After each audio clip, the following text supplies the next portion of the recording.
Hi, I'm Mary. I'm from New York State originally, about an hour north of New York City. It's where I was born, where I grew up. I got married at a very early age.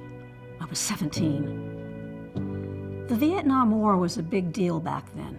A lot of my husband's family went over to fight. Young men, right out of high school. Everyone came back addicted to heroin. And along with heroin, they came back with HIV and AIDS. Many people who were doing drugs were getting it, as well as the people who were getting it sexually. My husband became positive through drug use.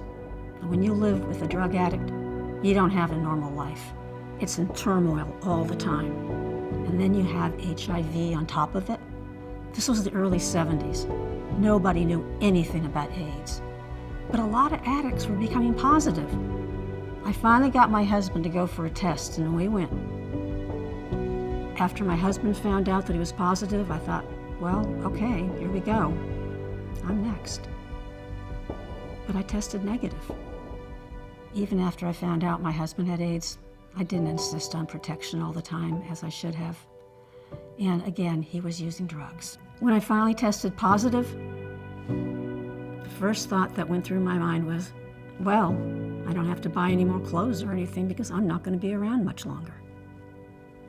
I thought I was going to die because everyone else who was positive was dying. Some sooner than others, but no one was really living long. And those who were on medications like AZT at the time weren't living that well either. There were a lot of horrible side effects to the medications.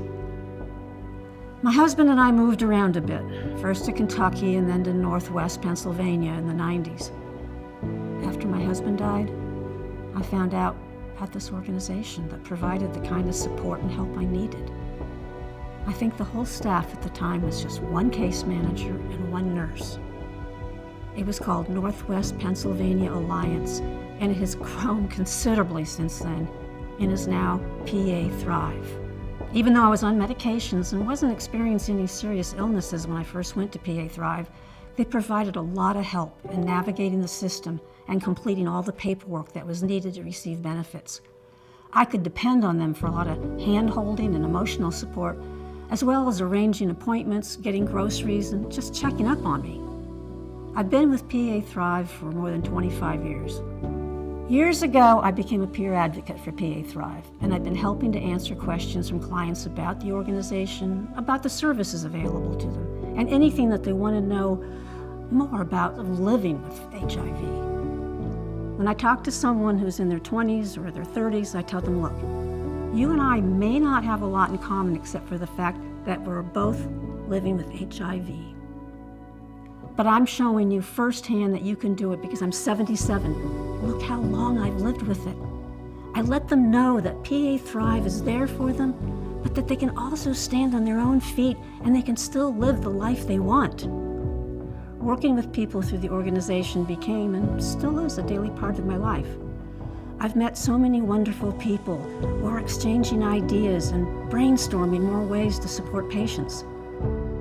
None of that would have happened had I not been positive and got connected to PA Thrive. My condition has led me to where I am today, to a much better place than where I was before. It opened up a whole different world to me, and because of that, my life has been very full.